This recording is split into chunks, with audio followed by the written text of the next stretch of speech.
So what are we talking about when I say dotRights? Talking about that. So the issue that we see in the world today is that people are still really doing the same things they've always done, or have done for quite a while. People still watch movies. They just watch them online.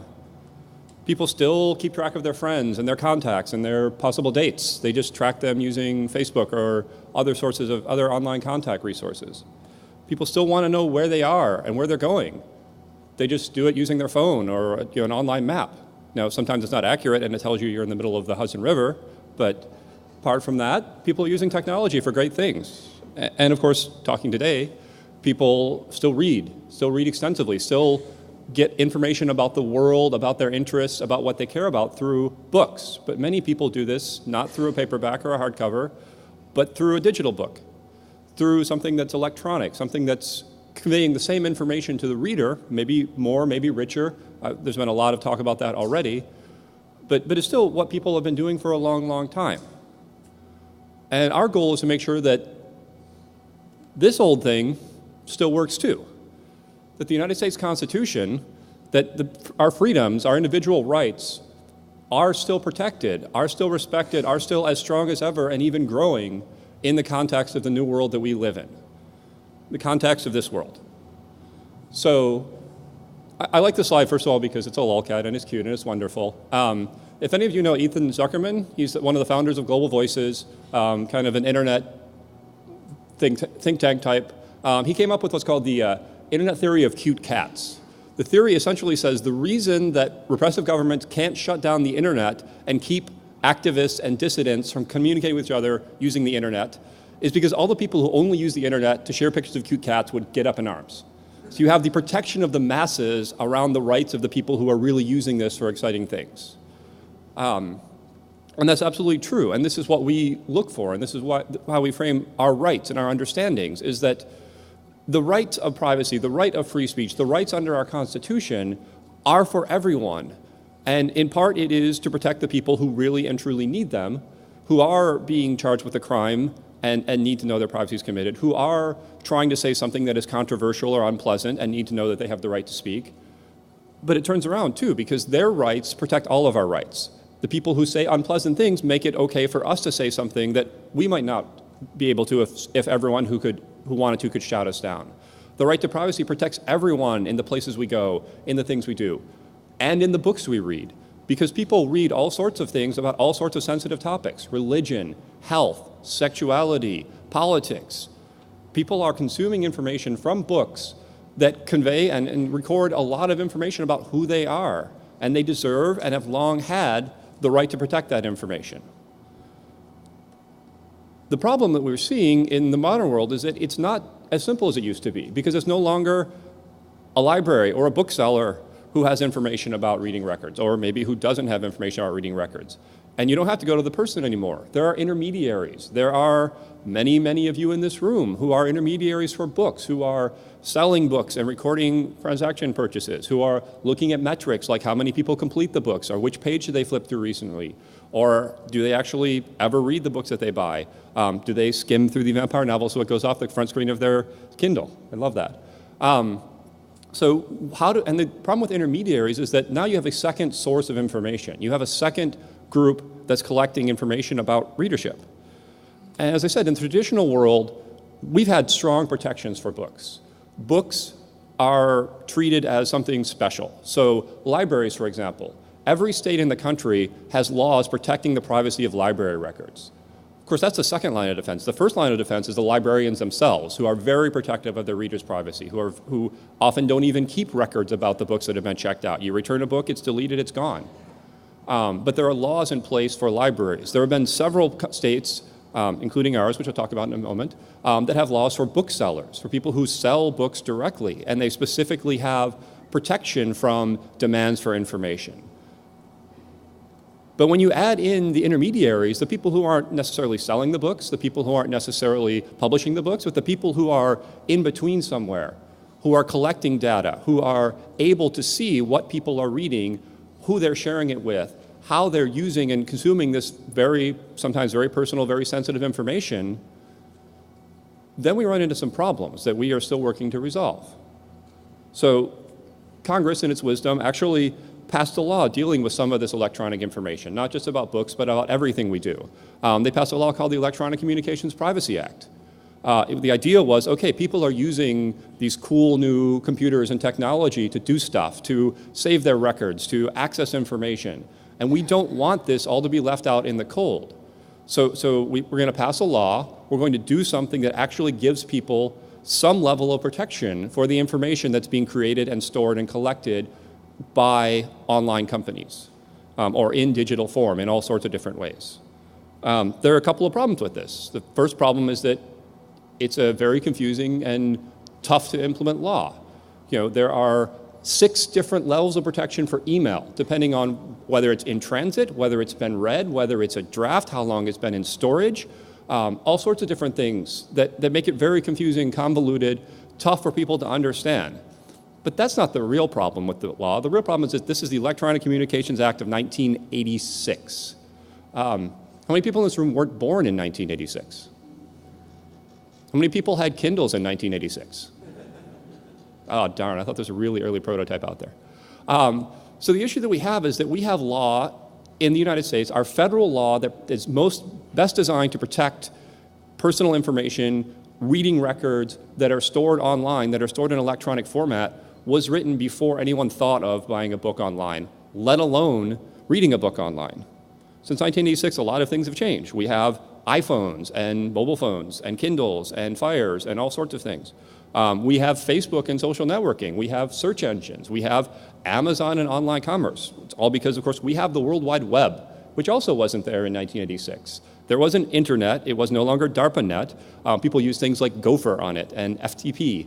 But there was no web. There was no network of sites, network of internet and computers that really were used by the common person to convey information. And now there is. And so the challenge in the privacy realm is to make sure, again, that our Constitution, that our right to privacy applies in the world of shared online electronic information about our reading records and everything else.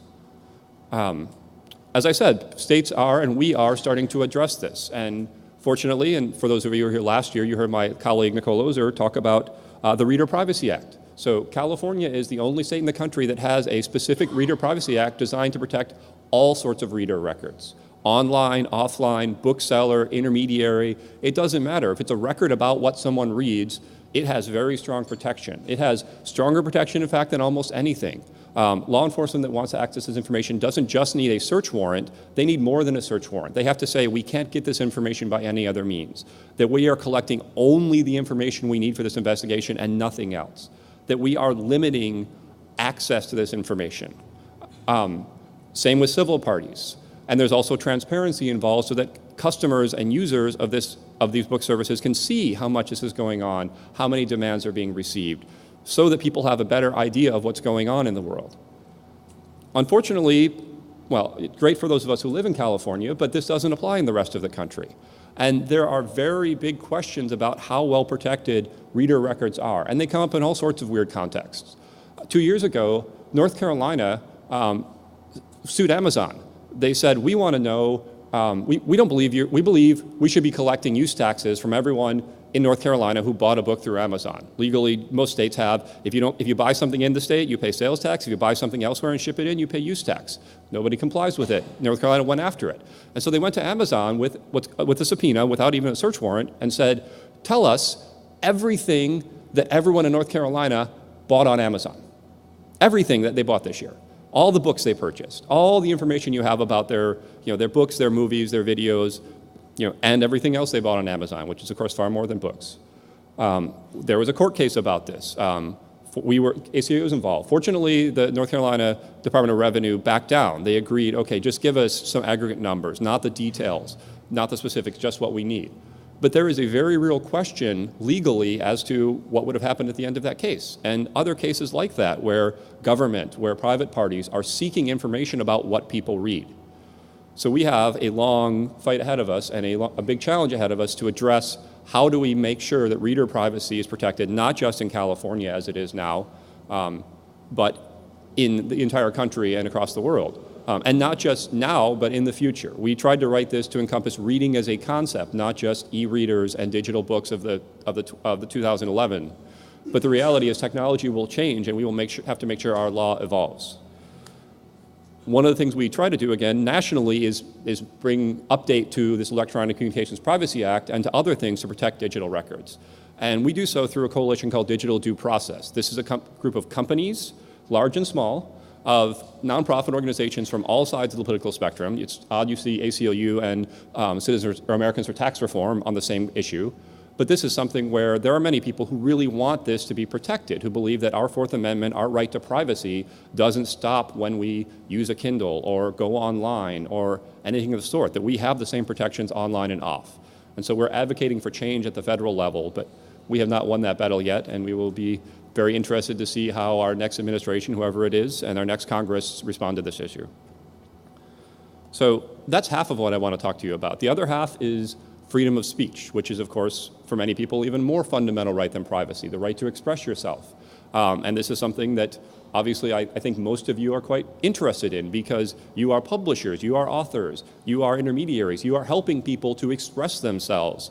And the environment in which they express themselves, in which they're able to communicate with their target audience, with their readership, with people who want to talk about their book, review it, as Peter brought up, with their ability to actually use other content under fair use can be very valuable, not just to the individuals involved, but to our society, because free speech lets us exchange ideas, lets us grow as a civilization, as a world, as a people, in ways that wouldn't happen if we were constrained as what we can and can't say.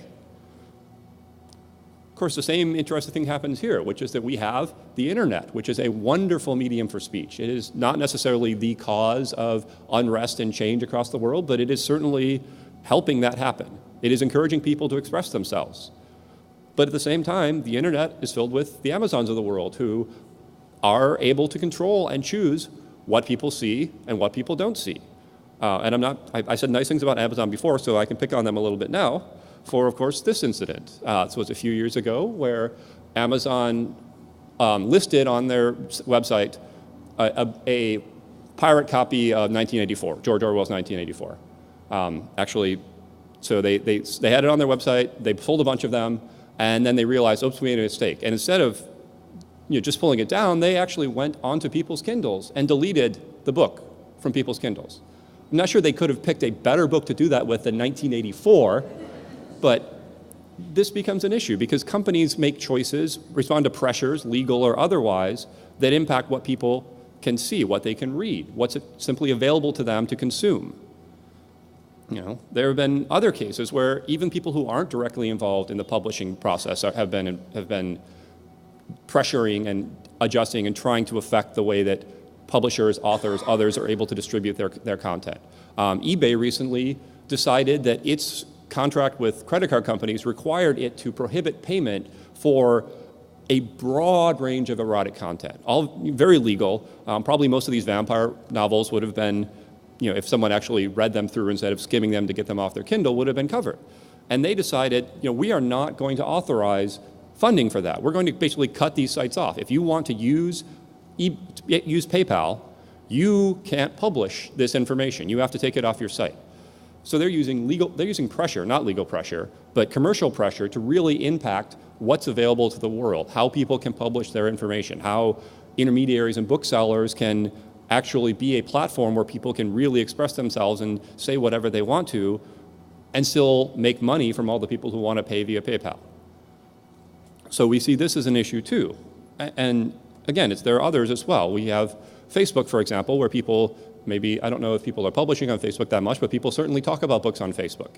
And Facebook is a wonderful platform for discussing, for liking, for promoting. It's a great way to get people to draw attention to things if, of course, you're allowed to. Facebook hasn't, to that's my knowledge, blocked anything about books specifically, but there have been instances like a recent drug policy reform ad that was blocked by Facebook because it had a picture of a marijuana leaf, where Facebook has taken the role of policing, of monitoring what is and is not available as advertising or as content on Facebook. And these all become concerns, not because we're talking about the government, but because we're talking about people who have real power over what people read, what people see, how they communicate with each other. And that really impacts all of our rights. Of course, the government doesn't necessarily stay out of the game either. So we, last year, had a lovely bill in the, oh, we skipped right over that. Can I get back? Yes, called the Stop Online Piracy Act.